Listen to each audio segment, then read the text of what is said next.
Sir Lokesh గారికి చంద్రగ్రహణం పట్టింది అని అంటున్నారు సార్. ఎందుకనంటే చంద్రబాబు నాయుడు గారు లోకేష్ గారిని ఎక్కువగా లైమ్ లైట్‌లోకి తీసుకురావట్లేదు. ఈ వరదల టైంలో గాని లోకేష్ గారిని అంటే లైమ్ లైట్‌లోకి తీసుకొస్తే ఆయన కూడా ఒక లీడర్‌గా ఎదిగే అవకాశం ఉంటుంది. కాకపోతే అదేమీ చేయట్లేదు.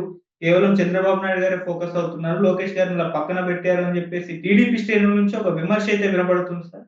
మరెందుకు ఎక్కువగా చంద్రబాబు నాయుడు గారు తనే అన్ని ముందుండి చూసుకుంటున్నారు. లోకేష్ గారిని ఎందుకు బయటకు రానివ్వట్లేదు? మరి దీనికి గల కారణం ఏమై ఉంటుంది?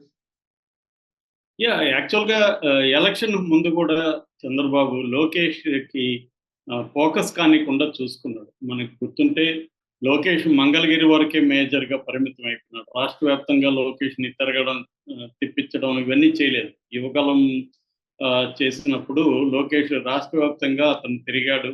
అతనే కాబోయే నాయకుడిలాగా ఎక్స్‌పోజ్ అయ్యాడు. కానీ తర్వాత పవన్ కళ్యాణ్‌తో పొత్తు ప్రకటించిన తర్వాత లోకేష్‌ని కేవలం మంగళగిరికి మాత్రమే పరిమితం చేసేసాడు చంద్రబాబు. మీడియాలో గూడా లోకేష్ ఎక్కడ ఫోకస్ కానీకుండా చూసుకున్నాడు. దీనికి ఒక కారణం ఏందంటే పవన్ కళ్యాణ్. పవన్ కళ్యాణ్‌కి ఆల్రెడీ కోపమొచ్చింది. లోకేష్ కాబోయే ముఖ్యమంత్రి చంద్రబాబే. అట్లాగే ఉప ముఖ్యమంత్రిగా కూడా మేము పాలిట్ బ్యూరోలో డిస్కస్ చేసుకుంటాము. ఇవన్నీ ఒక ఇంటర్వ్యూలో చెప్పడంతో అప్పటి వరకు పవన్ కళ్యాణ్‌ని సపోర్ట్ చేసే కులాలు గావచ్చు, శ్రేణులు గావచ్చు, అభిమానులు గావచ్చు మొత్తం గూడా ఇదేంటిది ఇలా మాట్లాడుతున్నాడు. మేము పవన్ కళ్యాణ్‌ని కనీసం ఒక టర్మ్ అన్నా సీఎం చేస్తాడనుకుంటే, ఇలా లోకేష్ ఇలా దెబ్బ కొట్టాడేంటి? కనీసం ఉప ముఖ్యమంత్రి కూడా పవన్‌కి లేకపోతే మేమెందుకు పని చేయాలి? అన్న దీంట్లోకెళ్ళిపోయారు. ఈ ప్రమాదాన్ని గ్రహించిన చంద్రబాబు దాని దిద్దుబాటు చర్యలు చేశాడు. ఎందుకంటే సాక్షాత్తు పవన్ కళ్యాణే లోకేష్ ఇలా అన్నప్పుడు నాకు బాధేసింది అని కూడా అన్నాడు. సో, ఇది చంద్రబాబు అర్థం చేసుకొని ఏం చేశాడంటే కంప్లీట్‌గా లోకేష్‌ని ఆహ్, అండర్ ప్లే చేయమని చెప్పాడు. నువ్వు అసలు ఎక్కడ కనపడొద్దు, ఫోకస్ కావద్దని. అట్లాగే తెలుగుదేశం మీడియాకి కూడా మీరు పవన్ కళ్యాణ్‌ని ఫోకస్ చేయండి, నన్ను ఫోకస్ చేయండి గానీ లోకేష్‌ని ఫోకస్ చేయొద్దండని తెలుగుదేశం మీడియాకి కూడా చంద్రబాబు ఆహ్, ఆదేశాలు జారీ చేశారు. దాంతో లోకేష్‌ని ఎలక్షన్ ముందు గూడా ఎక్కడా ఇది చేయలేదు. తర్వాత ప్రమాణ స్వీకారాలు చేసేటప్పుడు కూడా లోకేష్ ఎళ్లి పవన్ కాళ్ళకి నమస్కరించడం ఇవన్నీ గూడా ఏందంటే పవన్‌కి లో చంద్రబాబు విపరీతమైన ఇంపార్టెన్స్. ఇప్పటివరకు ఏ పొత్తులో ఎవరికి ఇవ్వని ఇంపార్టెన్స్ పవన్ కళ్యాణ్‌కిచ్చారు. దీనికి కారణం గూడా ఉంది. ఎందుకంటే కమ్మ, కాపు కాంబినేషన్ పవన్ కళ్యాణ్, చంద్రబాబు కాంబినేషన్ లేకపోతే, పవన్ కళ్యాణ్ గాని లేకపోతే అసలు చంద్రబాబు గెలిచుండేవాడా అంటే ఎవరు గూడా గ్యారంటీగా చెప్పలేని పరిస్థితి. ఎందుకంటే మోడీతో పొత్తుకి పవన్ కళ్యాణే కారణం. పవన్ కళ్యాణ్ లేకపోతే మోడీ పొత్తు ఉండేది కాదు. అది పవన్ కళ్యాణే స్వయంగా చెప్పాడు. నేను నానా తిట్లు తిన్నాను, నానా బాధలు పడ్డాను ఈ పొత్తు కుదర్చడానికి అని జెప్పి.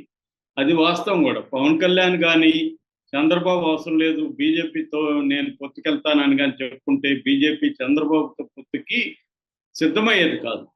అందువల్ల ఇవన్నీ చంద్రబాబుకు తెలుసు కాబట్టి, పవన్ కళ్యాణ్‌ని ఎక్కడ హర్ట్ గాకుండా చూసుకోవాలి. పవన్ కళ్యాణ్‌ని సపోర్ట్ చేస్తున్న సముదాయాలకి గూడా ఎక్కడ కోపం రాకుండా చూసుకోవాలి. పవన్ కళ్యాణ్‌కి విపరీతమైన ఇంపార్టెన్స్ ఇవ్వాలి.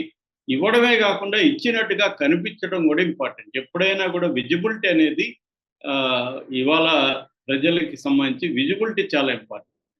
ఆ విజిబిలిటీ అందుకనే చంద్రబాబు పవన్ కళ్యాణ్ ఇంటికెళ్ళి మాట్లాడడం గాని, ఇవన్నీ చేశాడు. ఎందుకంటే పవన్ కళ్యాణ్ క్రైసిస్ టైంలో చంద్రబాబు జైల్లో ఉండి తెలుగుదేశం శ్రేణులంతా నిర్వీర్యం అయిపోయిన టైంలో ఆయన జైలుకెళ్ళి స్వచ్ఛందంగా అన్‌కండిషనల్‌గా మద్దతు ప్రకటించి పొత్తు ఉందని చెప్పడం ద్వారా మళ్ళీ తెలుగుదేశం శ్రేణుల్లో ఒక ఉత్సాహం నింపగలిగాడు. అది చాలా ఇంపార్టెంట్ కీలకం. ఎందుకంటే ఇప్పుడు ఆహ్, చంద్రబాబు పవన్ కళ్యాణ్, మోడీ లేకపోయుంటే గెలిచి ఉండేవాడా? సీఎం అయ్యుండేవాడా అంటే డౌట్. ఎందుకంటే జగన్‌కి 40% ఓట్లు సొంతంగా వచ్చాయి. వీళ్ళు కలవడం ద్వారానే ఈ మిగతా ఓట్లు ఇలా పోలేదు చీలకుండా. సో, పవన్ కళ్యాణ్ డే 1 నుంచి కూడా జగన్ వ్యతిరేక ఓటు నేను ఒక్క ఓటు కూడా చీలనివ్వనని ప్రతిజ్ఞ చేసి దానికి కట్టుబడి ఉన్నాడు. అందుకని పవన్ కళ్యాణ్‌కి అట్‌మోస్ట్ ఇంపార్టెన్స్ ఇచ్చాడు. ఎప్పుడైనా కూడా 2 పవర్ సెంటర్స్ గాని ఒక దగ్గరుంటే ఆ పవర్ సెంటర్స్ మధ్య క్లాష్ అనేది అనివార్యంగా ఉంటుంది. అలాగా ఇప్పుడు లోకేష్ పవర్ సెంటర్ కాదు, చంద్రబాబే పవర్ సెంటర్ అనే సిగ్నల్ని చంద్రబాబు ఎలక్షన్ ముందు కూడా బ్రహ్మాండంగా పంపించగలిగాడు, సక్సెస్ అయ్యాడు. తర్వాత ఎలక్షన్ తర్వాత ప్రిడిక్షన్ ఏంటంటే లోకేష్ పవన్ కళ్యాణ్ మధ్య గొడవలు వస్తాయి. ఎందుకంటే 2014 నుంచి 19 వరకు లోకేష్ సకల కళాశాఖ మంత్రిలాగా బిహేవ్ చేశాడు. అన్ని శాఖల్ని తన కంట్రోల్లో పెట్టుకున్నాడు. ఇప్పుడు కూడా లోకేష్ అదే పని చేస్తాడు. అదే పని చేస్తే పవన్ కళ్యాణ్ కోపం వస్తుంది. వీళ్ళిద్దరి మధ్య గొడవలు వస్తాయి అనేది అందరూ కూడా ఊహించారు, చెప్పారు కూడా. అయితే ఇప్పటి వరకు 3 నెలలు అయిపోయింది దాదాపు. ఎక్కడ కూడా లోకేష్‌కి, పవన్ కళ్యాణ్‌కి క్లాషెస్ గాని, లోకేష్ తీరు పట్ల పవన్ కళ్యాణ్ అఫెండ్ అయినట్టు గాని ఎక్కడా లేదు. ప్రతి మీటింగ్‌లో కూడా పవన్ కళ్యాణ్ చంద్రబాబుని పొగుడుతూనే ఉన్నాడు. చంద్రబాబు అనుభవం నుంచి నేను చాలా నేర్చుకోవాలి. చంద్రబాబు అనుభవం రాష్ట్రానికి చాలా అవసరం అన్నాడు. మొన్న కూడా నిన్న ప్రెస్ మీట్‌లో కూడా పవన్ కళ్యాణ్ చంద్రబాబు అనుభవం ఈ వరదలప్పుడు బాగా ఉపయోగపడింది అని చెప్పాడు. అందుకనే ఈ టైంలో లోకేష్‌ని ఎక్కడ కూడా చంద్రబాబు ఫోకస్ చేయట్లేదు. అసలు లోకేష్ వరద సహాయక చర్యల్లో ఉన్నాడా లేదా అన్న డౌట్ వచ్చే విధంగానే ఉందన్నమాట. అందుకే రోజా లాంటి వాళ్ళు లోకేష్ హైదరాబాద్‌లో కూర్చొని ఎంజాయ్ చేస్తున్నాడు, ఇక్కడ వరదలు వస్తాయని కూడా అన్నారు. కొంత విమర్శలు వచ్చిన తర్వాత మాత్రమే లోకేష్ మీడియాలో కనపడ్డాడు. అందుకనే లోకేష్‌కి బుడమేరు గండ్లు పడిన వాటిని పూడ్చే కార్యక్రమం, ఆ గండ్లని పర్యవేక్షించే కార్యక్రమం చంద్రబాబు లోకేష్‌కి అప్పగించాడు.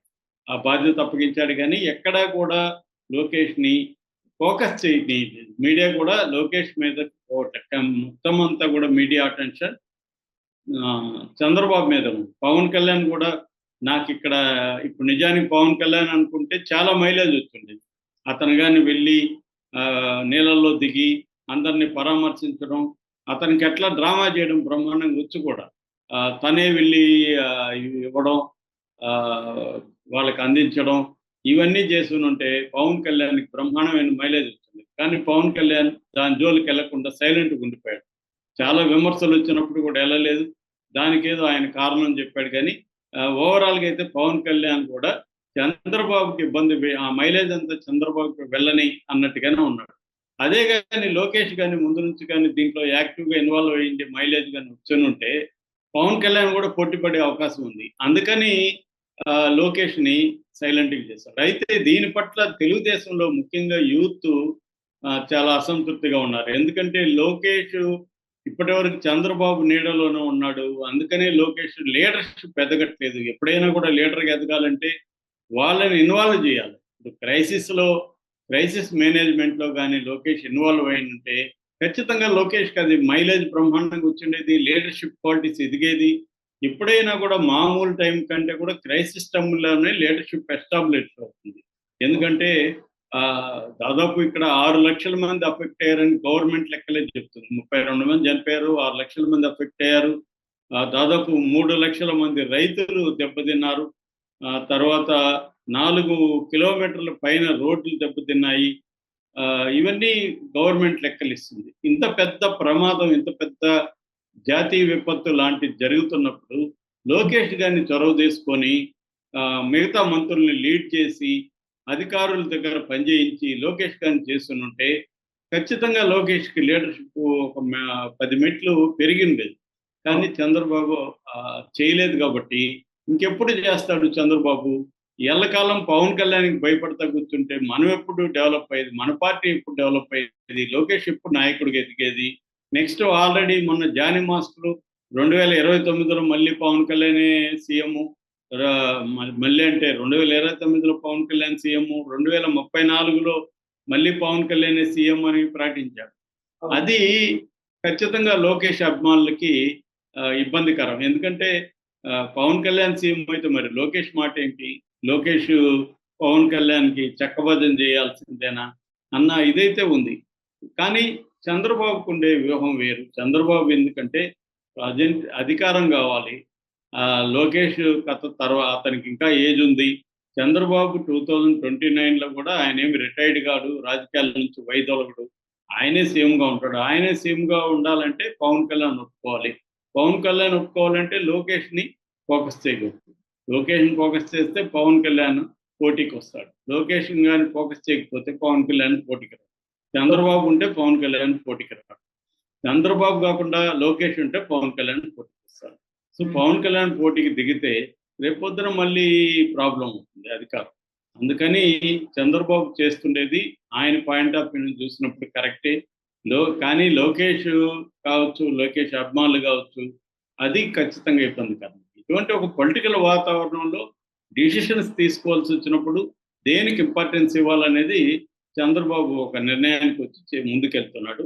ఆయన ఇప్పటివరకు ఆయన వేస్తున్న స్ట్రాటజీలు సక్సెస్ఫుల్ అయినాయి కాబట్టి ఇదే పద్ధతి ముందు కూడా వెళ్ళాల్సిందే. లోకేష్కి ఇష్టం ఉన్నా లేకపోయినా భువనేశ్వర్ కూడా చాలా కోపంగా ఉందని కూడా వార్తలు వస్తున్నాయి. తన కొడుకుని ప్రమోట్ చేయకుండా ఇటువంటి సిచ్యువేషన్లో కదా ప్రమోట్ చేయాలని భువనేశ్వర్ కూడా అన్నట్టు వార్తలు వచ్చాయి. ఏదేమైనా చంద్రబాబు తన అనుభవం రీత్యా ఆయన ఆలోచన పద్ధతి అయితే